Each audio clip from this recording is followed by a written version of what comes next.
Saya akan masuk dalam suatu tema yang penting, yaitu global deception, yaitu penyesatan secara global.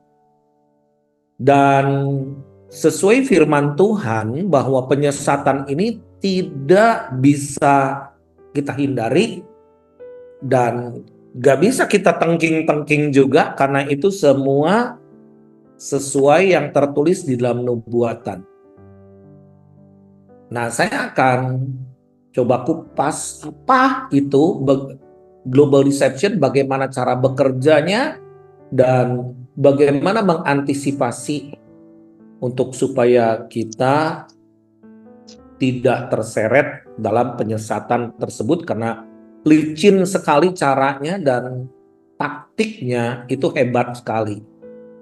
Ya, makanya kita harus bisa bersama-sama terus-menerus, jangan menyendiri. Ada istilah kalau rombongan banteng, itu kenapa seekor banteng bisa dicabik-cabik oleh sekelompok singa, dan ternyata banteng itu adalah beberapa alasan. Yang pertama adalah banteng itu keluar dari rombongan. Ketika banteng sendiri, maka sekelompok singa itu berani mencabik-cabik. Atau yang kedua adalah ketinggalan dan tidak mau bersama-sama, jadi ritmenya nggak sama, ya, ditunda-tunda, males, nggak mau bersama gitu kan. Terus yang ketiga adalah banteng itu memang sakit, jadi penyakitan. Nah, jangan sampai kita nih punya penyakit rohani dengan segala sesuatunya daring, kita online, serba online, jadi membuat kita nih malas. Itu yang disebut lazy mind. Jadi nggak mau mikir, semuanya pengen cepat, pengen dengan diam kita dapat sesuatu. Nah, apa kata firman Tuhan dalam Matius 24 ayat 4 dan 5? Ya, saya bacakan. Jawab Yesus kepada mereka, waspadalah supaya jangan ada orang yang menyesatkan kamu. Yang pertama adalah waspada. Waspada itu jadi ada orang yang berkata awas, kayak gitu kan. Nah, supaya jangan ada orang yang menyesatkan kamu. Jadi ada sebab akibat. Kalau kita tidak berawas-awas, kita bisa tersesat. Sebab banyak orang akan datang memakai namaku, kata firman Tuhan. Memakai nama Tuhan.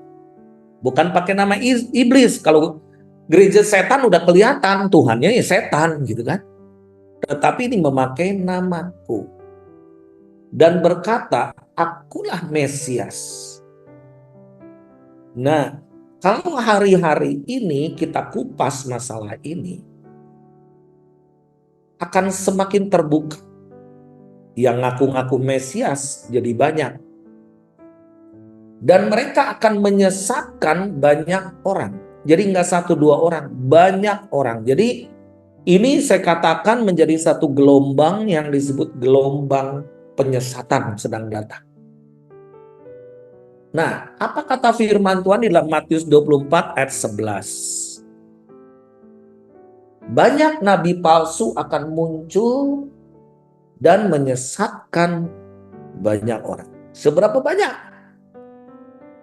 Kalau kita melihat di dalam ayat ini, berapa banyak orang yang akan tersesatkan dan berapa banyak sekarang kita ini bisa menyelamatkan. Pertanyaannya gitu. Jadi nggak bisa terlalu defensif hanya mempertahankan diri, tetapi bagaimana kita bisa menyelamatkan banyak orang. Ayat yang ke-12, dan karena makin bertambahnya kedurhakaan, maka kasih kebanyakan orang akan menjadi dingin. Jadi bertambah kedurhakaan ini ada akibatnya. Karena mungkin kita melihat kejahatan ada di mana, di mana, di mana, di mana. Kita melihat berita bisa bayi dibunuh oleh bapaknya ketika tidur di sebelah mamanya. Anak kecil dibunuh oleh bapaknya. Orang tua mamanya dibunuh oleh anaknya sendiri. Itu kayaknya berita. Kalau 20 tahun yang lalu mendengar hal ini mungkin kita akan ngejerit, wow. Tapi kalau sekarang kita dengar berita-berita seperti ini kayaknya udah biasa. Apalagi kita mendengar berita pembunuhan Vina karena ada movie yang membuat ini terkuak semua. Waduh, ternyata peristiwanya mengerikan sekali. Sekian waktu yang lalu. Nah, jadi karena kita mendengar ini, itu kedurhakaan di mana-mana. Jadi kasih kebanyakan orang akan menjadi dingin. Maksudnya apa? Jadi kita memprotek diri kita, dan kita nggak peduli yang lain. Ini juga bahaya. Nah, di dalam Lukas 17 ayat 1 dan 2. Lukas 17 ayat 1 dan 2. Yesus berkata kepada murid-muridnya, tidak mungkin tidak akan ada penyesatan. Sekali lagi, tidak mungkin tidak akan ada penyesatan. Jadi sejak dari 2000 tahun yang lalu selalu ada penyesatan. Tetapi celakalah orang yang mengadakannya. Apalagi menggemborkannya atau memforwardnya zaman sekarang. Ya. Jadi penyesatan itu tidak bisa ditahan atau tidak bisa dihindari. Tapi firman Tuhan katakan, celakalah orang yang mengadakannya. Sekarang ini kan bisa dilacak. Menyebarkan isu bohong, hoax, atau apa. Bisa dilacak sampai sumbernya itu siapa, awalnya, dari mana. Nah, apakah Tuhan nggak bisa lacak si sumbernya? Jadi hati-hati. Era sosmed sekarang, jangan asal forward. Memformat sesuatu yang gak benar itu sama dosanya dengan yang mengadakan. Karena membuat orang jadi pusing, membuat orang jadi stres, membuat orang jadi salah berpikir. Nah, di dalam ayat yang kedua, adalah lebih baik baginya jika sebuah batu kilangan diikatkan pada lehernya, lalu ia dilemparkan ke dalam laut daripada menyesatkan salah satu orang-orang yang lemah ini. Orang yang lemah banyak di sekitar kita. Orang yang imannya setengah-setengah atau orang yang tidak beriman. Orang yang belum percaya. Banyak. Jangan sampai kita ini menebarkan berita kesesatan yang tidak benar. Bukan soal firman. Berita yang tidak benar itu juga adalah kebohongan. Kita menebarkan kebohongan. Saya di awal-awal era medsos, saya ini juga suka sering panik. Itu FOMO, takut ketinggalan gitu kan. Jadi seringkali forward, Bapak itu tidak benar, Bapak itu hoax. Aduh, saya sampai maaf, gak sejahtera di dalam hati saya.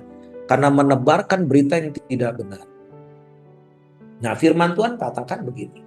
Adalah lebih baik baginya jika sebuah batu kilangan diikatkan pada lehernya, lalu ia dilemparkan ke dalam laut daripada menyesatkan salah satu orang-orang yang lemah ini. Jadi, sebelum kita bertindak, ngomong atau kita mau forward sesuatu, cek kebenarannya, apakah ini benar? Ya, apakah ini lurus jalannya? Jadi di dalam firman Tuhan di dalam 1 Timotius 4 ayat yang ke-1, ya, kita baca bersama-sama. Tetapi Roh dengan tegas mengatakan bahwa di waktu-waktu kemudian ada orang yang akan murtad. Kapan waktunya? Tetapi Roh dengan tegas mengatakan bahwa di waktu-waktu kemudian mungkin di waktu-waktu terakhir, saat kita sangat mudah untuk tergelincir, ada orang yang akan murtad, lalu mengikuti roh-roh penyesat dan ajaran setan-setan. Berapa banyak di antara mereka dulunya Kristen? Berapa banyak dulunya mereka aktivis, bahkan mungkin pendeta?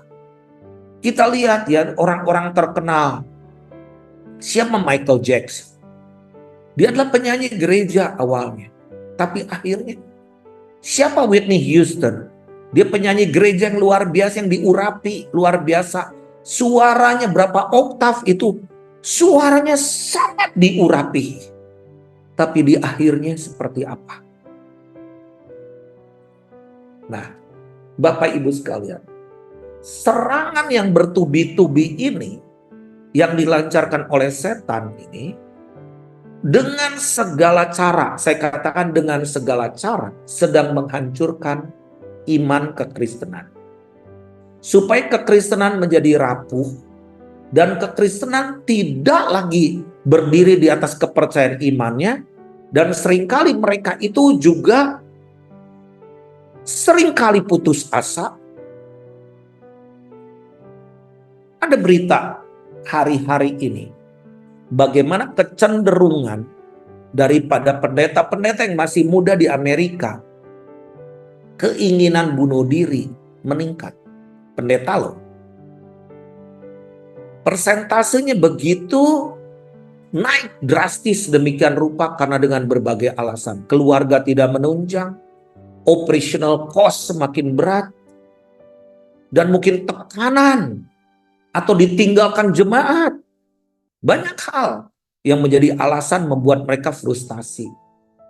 Nah, siapa yang mau menguatkan mereka? Pendoa getol aja dia berdoa, tetapi pertanyaannya siapa yang mau menguatkan, merangkul mereka sekarang? Seorang pendoa syafaat harus memiliki sikap. Saya ini pengajar pendoa syafaat. Apa sih doa syafaat? Doa syafaat adalah menggantikan beban seseorang. Bukan sekedar mendoakan, itu namanya pendoa. Tapi kalau pensyafaat, apa yang dirasakan dia harus dirasakan oleh kita dan mengambil bebannya di hadapan Tuhan. Tuh bedanya itu, pendoa dengan pensyafaat. Bersyafaat itu adalah seperti Yesus. Dia mengambil beban. Harusnya kita mati ke dalam maut selama-lamanya. Tapi dia tersalib. Dia menebus setiap salah dan dosa kita melalui pengorbanannya. Nah, jadi kekristenan ini sebetulnya menjadi rapuh ketika abad keempat yang lalu. Dan kenapa kekristenan, iman Kristen waktu itu rapuh? Karena ketika abad keempat, Kaisar Konstantin berkuasa memimpin bangsa yang berjaya. Dan waktu itu pemimpin-pemimpin gereja punya kekuasaan. Bahkan memberkati raja-raja dan ratu-ratu di Eropa. Sampai abad 14 dan 16, kekristenan menjadi agama politik ya di Eropa. Gereja-gereja dibangun sedemikian rupa sampai patungnya, dan semua sampai sekarang itu tidak ternilai harganya. Patung, lukisan dan lain sebagainya itu disebutnya priceless, tidak ternilai harganya. Tetapi sekarang kita melihat kemegahannya. Dengan kapasitas 5.000 orang yang datang cuma 5 orang, 2 orang yang berdoa. Nah, kenapa? Karena gereja-gereja itu menjadi dikagumi, bahkan disegani, menjadi agama akbar di dunia. Yesus enggak menyuruh begitu. Yesus itu pelayanannya sederhana, dari kota ke kota, dari desa ke desa, memuridkan orang-orang. Yesus pelayanannya enggak selalu datang ke satu kota, buat KKR, bikin panggung, enggak gitu. Tapi menjamah seseorang, memuridkan seseorang. Karena dia katakan, dunia sedang tersesat. Bahkan Yesus katakan, Kalau ada satu domba yang tersesat atau dicari, tinggalkan yang 99 itu. Kata Yesus. Kenapa? Yesus itu benar-benar mencari yang tersesat. Kalau kita sekarang banyakkan yang tersesat, malah dihakimi, dibiarin, tidak yang telepon, gak dirangkul, apalagi pendeta jatuh, sorak-sorai kita. Berapa korban jemaatnya? Kenapa? Karena kasih yang mula-mula sudah hilang di dalam diri anak-anak Tuhan. Nah, ketika reformator muncul, kembali kepada firman semua, lahir itu, ya, gereja Protestan, Presbyterian, era modern, tahun 1789, gereja terpecah-pecah dengan doktrin yang berbeda-beda, membangun kekuatan dan kemegahan masing-masing. Dan bersyukur, tetap kita bersyukur bahwa misionaris dari Belanda membawa kekristenan itu dengan perjalanan perdagangan mereka, sehingga kita menjadi orang-orang yang percaya kepada Tuhan. Namun era di dalam hari-hari terakhir, gereja itu berubah kembali, harus menjadi the kingdom. Matius 24 ayat 14, Injil kerajaan harus diberitakan di seluruh dunia menjadi kesaksian buat semua bangsa, maka tibalah kesudahan. Nah, kalau kita lihat zaman post Gen Z, ya, Gen Z, generasi Z adalah generasi yang lahir tahun 2013 dan seterusnya. Adapun Gen Z ini merupakan generasi yang lahir pada tahun 1997 sampai 1912. Nah sekarang mereka tuh berusia 8 sampai 23 tahun. Sedangkan milenial yaitu generasi yang lahir tahun 1981 sampai 1996. Saat ini berusia 24 sampai 39 tahun. Lalu selanjutnya apa itu? Generasi Gen X. Generasi X adalah generasi yang lahir tahun 1965 sampai 1980. Jadi kalau hari ini dia berusia 40 sampai 55 tahun. Nah, kita semua ada di sini nih, ya. Kemudian baby boomers. Nah, banyak yang pendoa itu dari baby boomers, yaitu generasi yang saat ini berusia 56 sampai 74 tahun, yaitu lahir tahun 1946 sampai 1964. Nah, lalu yang terakhir adalah pre-baby boomers. Itu merupakan generasi yang lahir 1945 ke bawah. Itu generasi mami mertua saya umur 89 tahun, masih sehat, masih hidup. Nah, tapi sangat sedikit sekali. Nah, kalau saya ceritakan generasi demi generasi demi generasi demi generasi, penyesatan itu selalu ada. Nah, di dalam setiap generasi itu ada tantangan, tetapi harus ada generasi yang namanya generasi ilahi harus dibangkitkan untuk bisa mengantisipasi, untuk bisa membuat satu gelombang pertobatan. Saya katakan gelombang pertobatan. Ya, harus jadi pionir di situ untuk membuat gelombang-gelombang atau gerakan-gerakan pertobatan. Nah, sekarang saya melihat My Home ke mana arah. My Home itu gerakan mengadopsi lingkungan, bersahabat dengan tetangga. Tujuannya bukan sekedar kita jadi make friend with anybody, tetapi kita harus menjadi garam, jadi terang. Jadi ketika ada tetangga kebakaran, tentunya kita yang teriak-teriak, karena kebakaran itu pasti ke kita.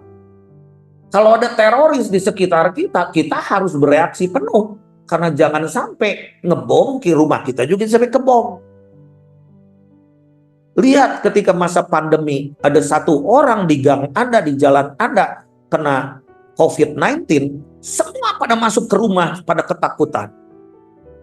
Takut mati, kena virus. Jadi fungsi garam dan terang itu adalah untuk membunuh virus. Saya melihat kalau kita tidak bisa jejaring dengan orang lain, bersahabat dengan orang lain, bagaimana kita bisa bersahabat dengan tetangga kita? Melihat mereka juga sebelnya minta ampun. Apalagi untuk bersahabat. Apalagi bukan bersahabat lagi, menolong mereka. Ketika anaknya sakit, kita harus bawa mereka ke rumah sakit. Di gereja kami ada seorang dokter spesialis. Kami bersedia untuk menolong sampai sembuh baru dikembalikan. Apakah mereka nggak ngelihat Tuhan di dalam diri kita meskipun kita nggak khotbah? Don't be passive ya dalam situasi sekarang, menjadi orang yang pasif dan selalu beralasan bahwa kami bukan evangelis, kami bukan penginjil, dan kami bukan orang yang terbiasa seperti itu. Lah, apakah kita hidup di dalam lonely planet? Planet yang kesepian. Nah, kalau saya cerita mengenai My Home ini, seberapa di antara kalian puluhan orang yang mau berbicara seperti saya begini? Enggak berbicara mengenai Daniel Panji terus, self to myself. You go to your neighbor. Gitu kan? Pergi ke tetanggamu. Bersahabat dengan mereka, bantu mereka. Nah, apakah saya nggak ngerti apa 17 Agustus ke depan kita mau bikin gerakan berbagi kasih lagi? Nah, supaya ini harus jadi gaya hidup. Saya bersyukur ada Ibu Amelia di My Home ini, ternyata sudah 12 tahun melaksanakan gerakan berbagi kasih setiap bulan non-stop. Dan sekarang setiap kali diberi makan 400 orang lebih, 400 berapa tadi? 450 orang sekian. Dari jemaat yang gede banget. Tetapi apakah kita melihat Ibu Amel kekurangan? Enggak. Gerejanya semakin bertumbuh, semakin melekat, enggak pindah-pindah. Karena mereka cinta gembalanya yang mencintai tetangga. Ya, ini satu kesaksian yang hidup ya. Saya merasa diberkati dengan dia tunjukkan kepada saya foto-foto gini. Waduh, luar biasa sekali. Ya. Nah, dia adalah seorang nanti kita bantu menjadi penggerak di My Home Jakarta supaya jangan dia juga sendiri terus.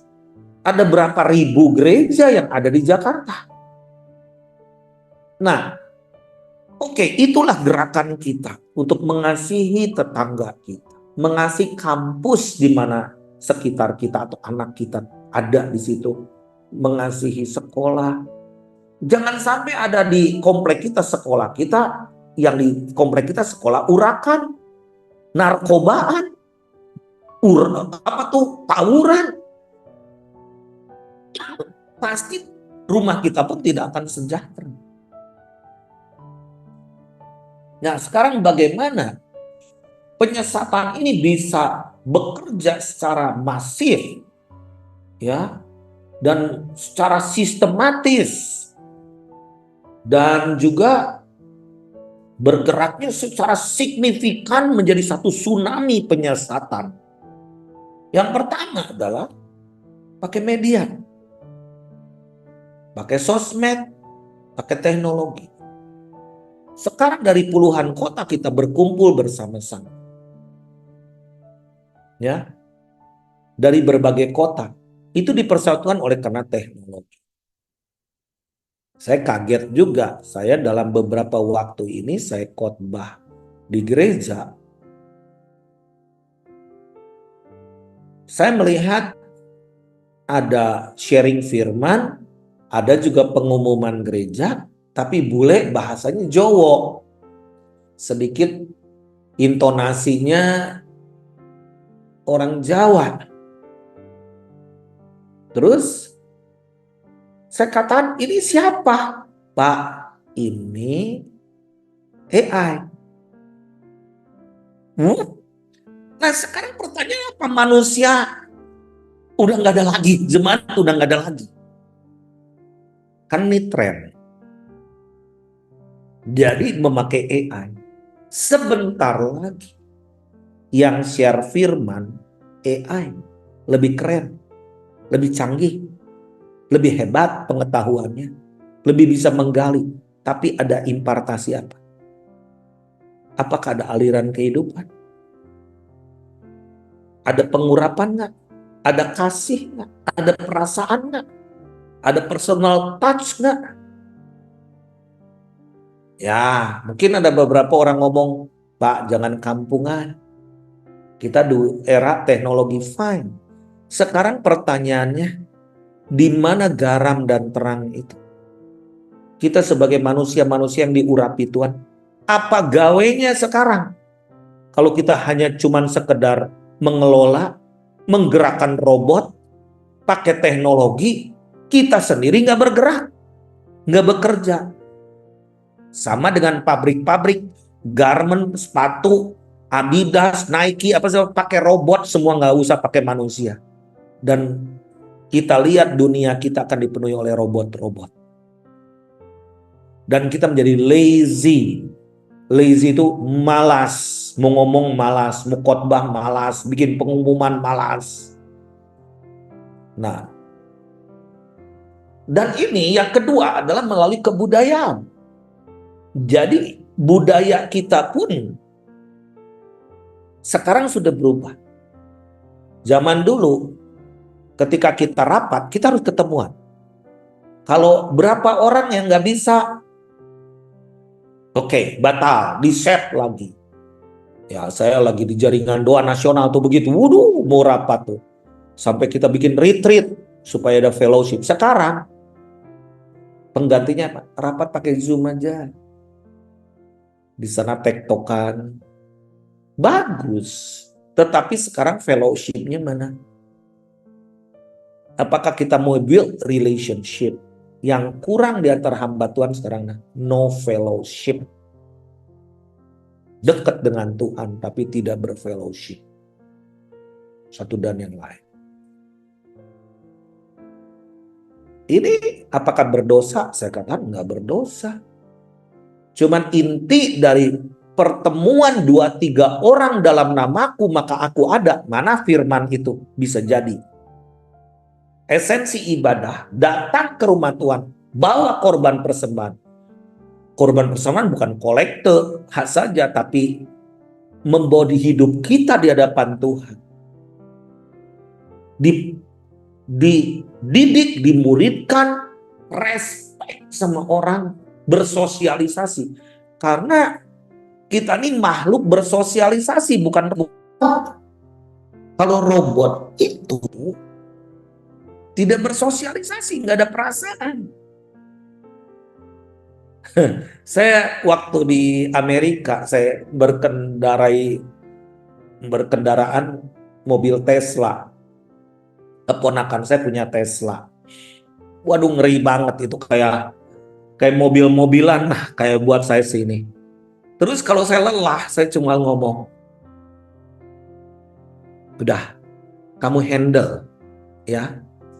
Jadi aku driverless, tanpa supir, itu bisa sendiri melaju. Lalu kan saya ngomong pakai perkataan, kemana arah ini? Oke, dia udah tahu nanti pakai tol ini, pakai tol itu. Lalu saya coba goda, do you love me? Kamu cinta aku? Jawabannya, I respect you a lot. Aku menghargai kamu. Kenapa? Karena nggak punya perasaan. Apa kata cinta? Nggak ada. Kata kasih itu nggak ada. Karena mereka robot, gak bernyawa. Nah, yang kedua adalah kebudayaan. Kebudayaan itu ketika postmodern itu lahir tahun 60-an. Ya.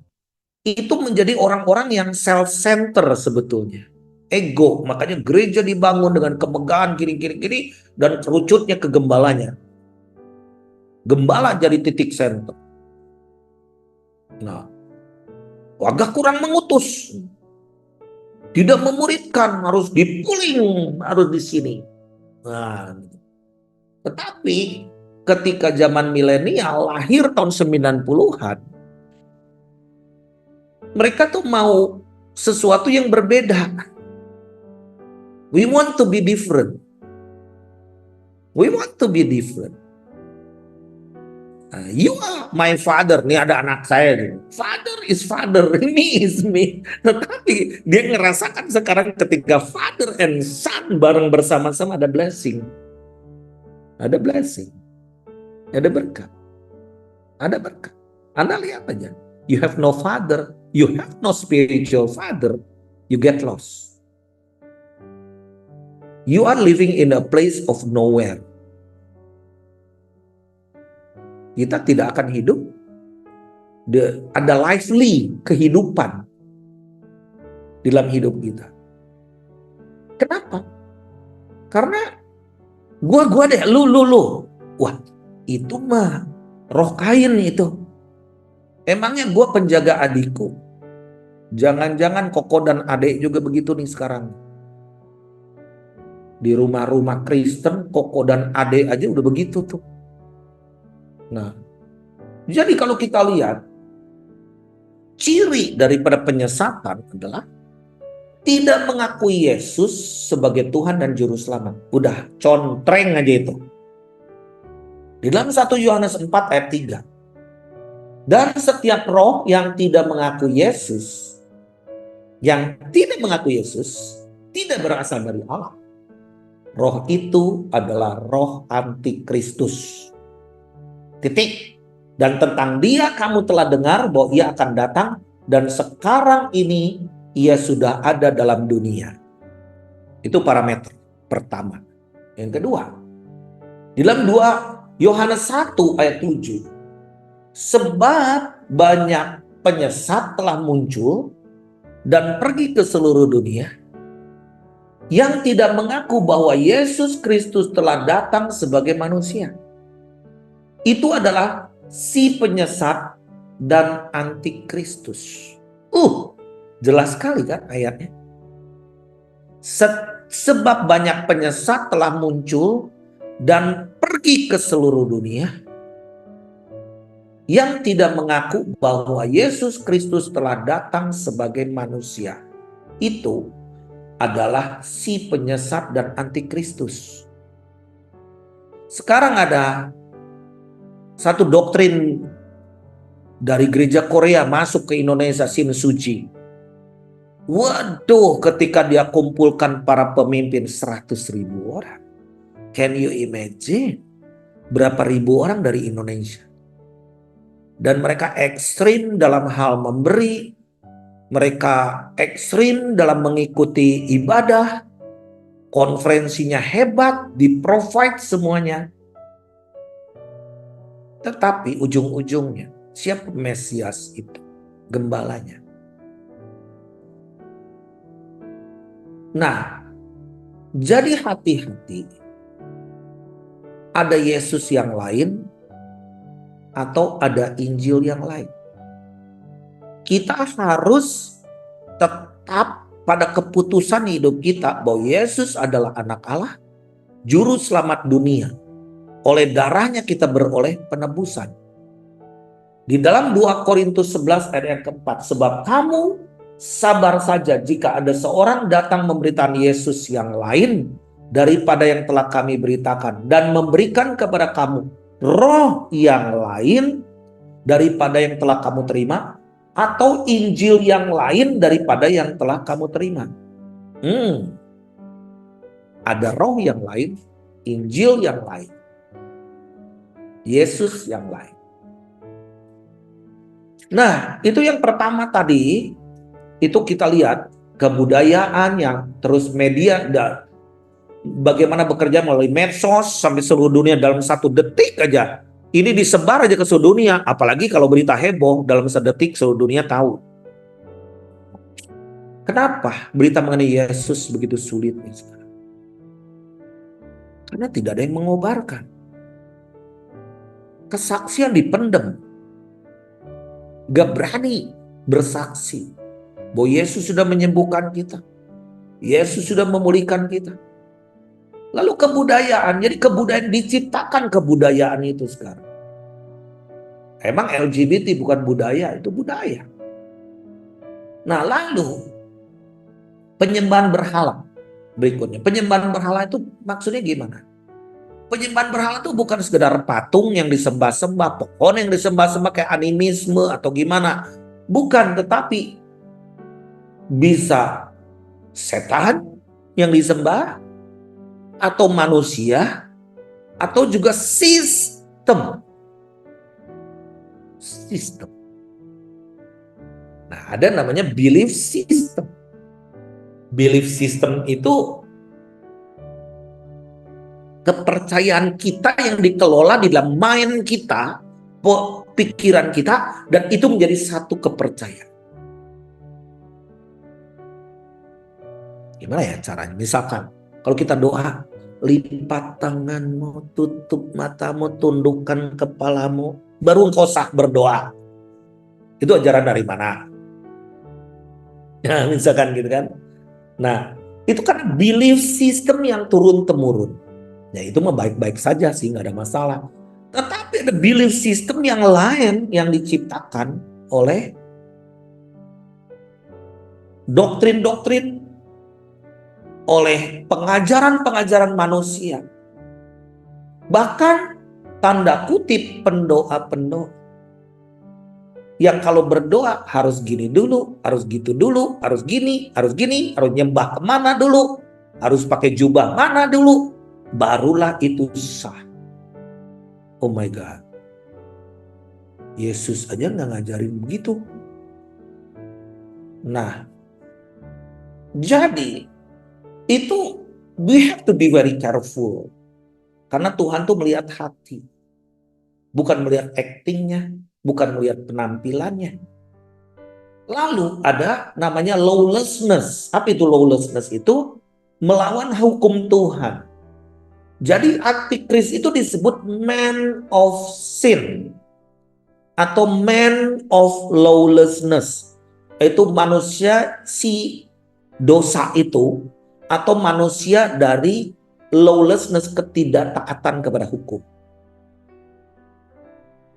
Lalu apalagi berikutnya?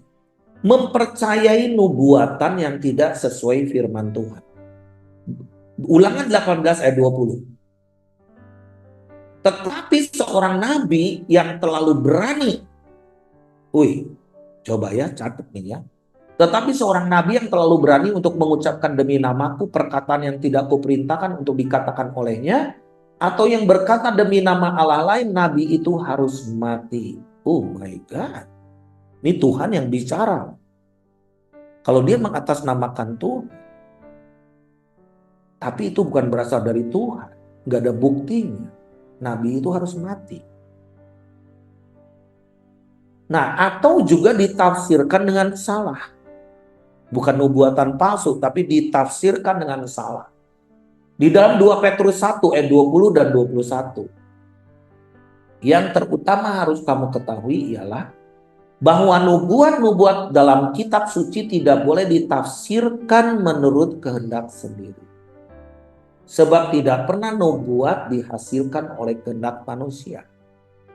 Tetapi oleh dorongan Roh Kudus, orang-orang berbicara atas nama Allah. Jadi kalau dia mengatakan, Tuhan ngomong sama saya, apakah orang itu dipenuhi Roh Kudus? Atau bukan nubuatan, lu buat itu. Itu hati-hati hukumnya. Saya merasa nggak ada super pendeta, super hamba Tuhan yang selalu benar.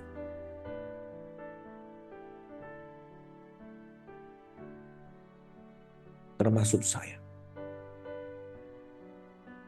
Perlu ada orang yang koreksi. Perlu kita ada kebersamaan. Perlu kita komunitas. Perlu kita retreat bersama. Saya berkumpul dengan beberapa hamba-hamba Tuhan di kota Bandung. Unity. Unity sehati enggak? Bukan unity tapi enggak. Satu keluarga aja. Koko, ade, enci, emak. Bisa enggak rukun. Retreat itu bukan sekedar ngumpul bareng, tapi retreat itu pull back from the danger zone. Itu menarik diri dari arena titik berbahaya. Karena setelah itu akan kecemplung. Oh, we are safe. Tetapi bagaimana dengan anak-anak kita? Karena itu spirit. Itu spirit. Nah, bagaimana supaya kita tidak disesatkan? Kita masuk dalam fase terakhir ya. Bagaimana supaya kita tidak masuk dalam gelombang penyesatan? Yang pertama, kita harus mau diperlengkapi. Setiap orang harus mau dimuridkan. Harus mau dikoreksi. Harus mau ditegur. Harus mau diperbaiki. Harus mau diluruskan. Harus mau dipertajam. Nah, jadi apakah kita sudah murid? Kalau murid itu kelihatan parameternya adalah tidak memikirkan diri sendiri. Tidak memikirkan diri sendiri. Dan maksudnya gimana? Tidak untuk kepentingan sendiri. Saya bersyukur 10 hari saya nemenin tim Korea. Saya dapat banyak. Mereka kebanyakan dari gereja Protestan. Dan Pastor Choi, kepala rombongannya, dia dari Presbyterian, Sion Presbyterian Church. Dia datang ke Indonesia udah lebih dari 40 kali. Sejak tahun 2000. Tahun 2000 sampai hari ini. Jadi berapa banyak yang sudah diinvestkan. Hidup, waktu, uang, tenaga. Apa sih tujuannya mau ke Indonesia? Supaya Indonesia itu jadi negara mission field yang dikunjungi oleh misionari, diinjili, terus KKR-an terus gitu. Sekarang udah harus jadi mission force. Mengirim misionaris. Di dalam seminar ini salah satu sesi dari tim Korea, dia ngomong begini, kenapa? I want to move to Indonesia, bahkan ke kota Bandung. Oke, welcome. Be my guest, be my family. Apa yang aku ada, oke. Di rumahku, apa yang aku punya, makan. Dia ngomong begini. Ketika bangsa Korea waktu itu ditindas, luar biasa penindasannya. Oleh bangsa Jepang, perang dengan Korea Utara, Korea Selatan perang dengan Korea Utara. Lalu setelah itu orang para misionaris, banyak kan yang dari Katolik, 50.000 orang datang ke Korea dibunuh jadi martir. Dan kuburan martirnya ada sampai sekarang. Dipancung kepalanya. Mereka sulit untuk diinjili orang Korea. Karena mereka monoculture, bukan kayak kita, multiculture ya. Keras. Tetapi ketika mereka udah percaya Tuhan Yesus, mereka punya cara pandang yang berbeda. Bahwa gereja ada untuk lakukan misi. Kalau gereja tidak punya misi, itu bukan gereja. Gereja mati, organisasi. Lalu dia ngomong begini, ketika waktu itu kekristenan baru sedikit, mereka dibantu penginjilan, uang, dana, mereka nggak terima.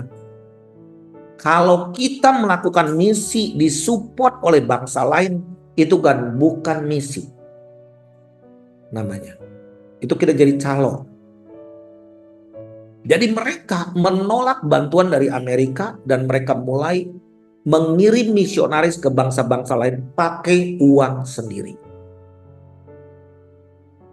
Satu gereja di perkampungan ada cuma 40 orang saja, jemaatnya udah pada tua-tua.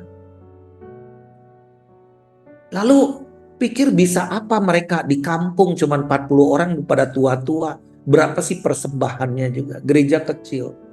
Ternyata ketika diketahui bahwa gereja ini mengirim 30 misionaris ke luar negeri. Nah, kapan Indonesia dikatakan mau mengirim misionaris? Kalau hari ini.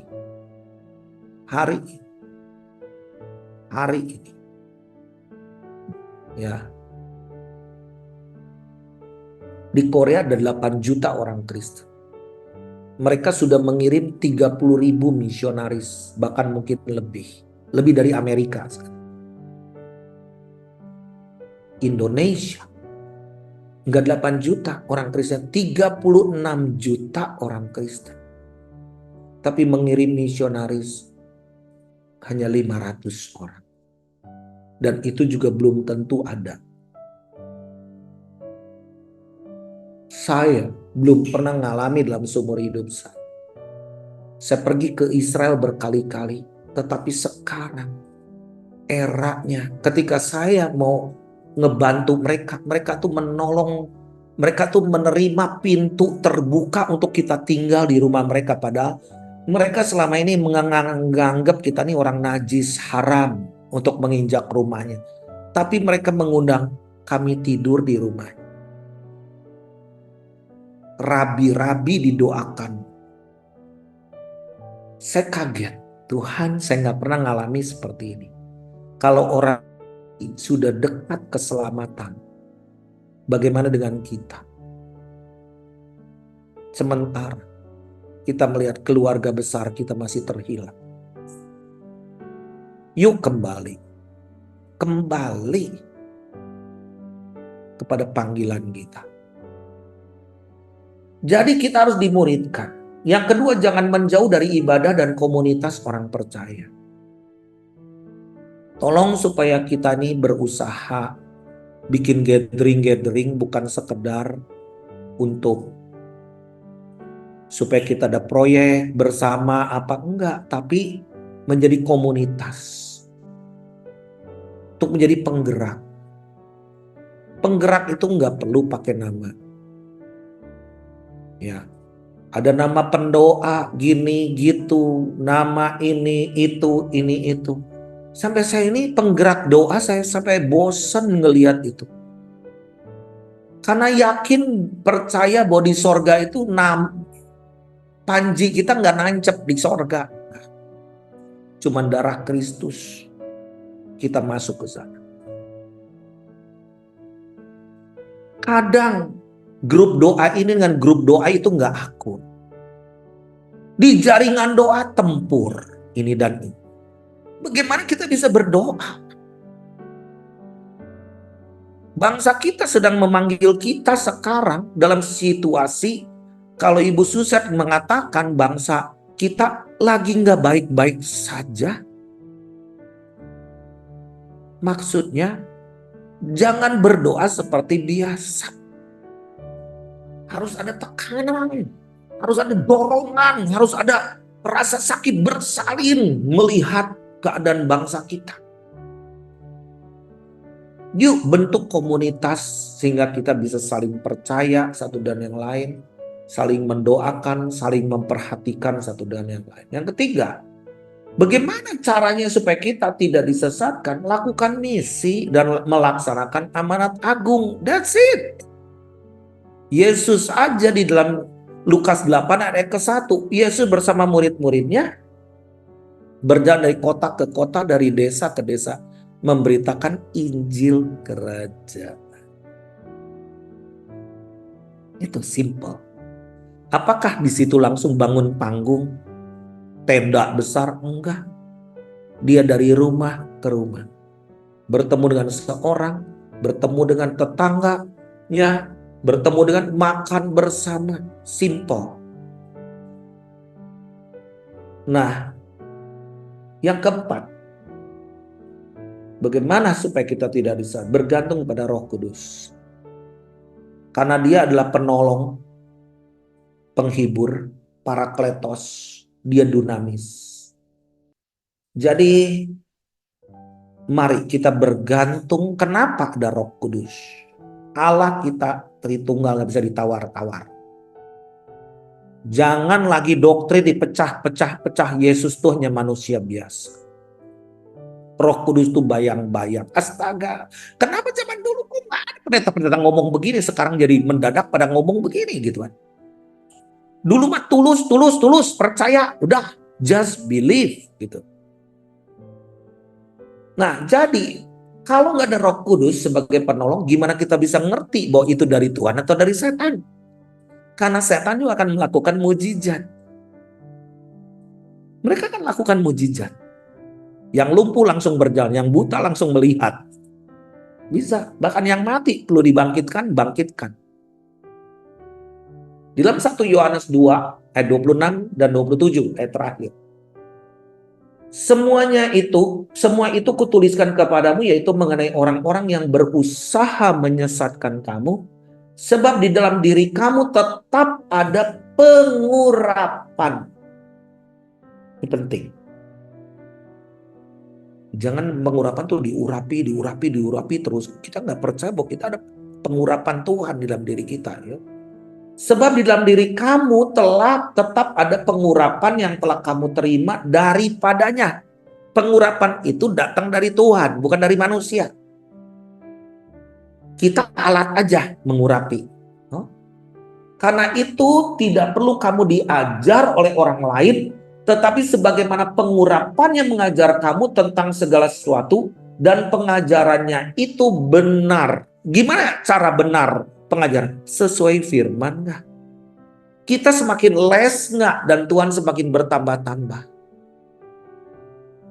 Ada satu orang ngomong sama saya gini, Pak Daniel diomongin kemana-mana, bayangin loh. Pak Daniel kurang gimana? Udah, jangan bela diri. Saya ini tukang diomongin orang. Sejak saya bertobat, saya radikal, saya tinggalin semuanya. Saya cari Tuhan sepenuhnya, saya nggak bergantung sama orang lain hidup. Saya selalu diomongin. Yesus nggak pernah diomongin. Yesus malah bukan diomongin lagi, disalibkan. Yang sebelumnya bicara berteriak hosana, hosana, akhirnya salibkan dia. Saya katakan saya ini merasa nggak layak. Apalagi dapat pujian, ngerasa nggak layak.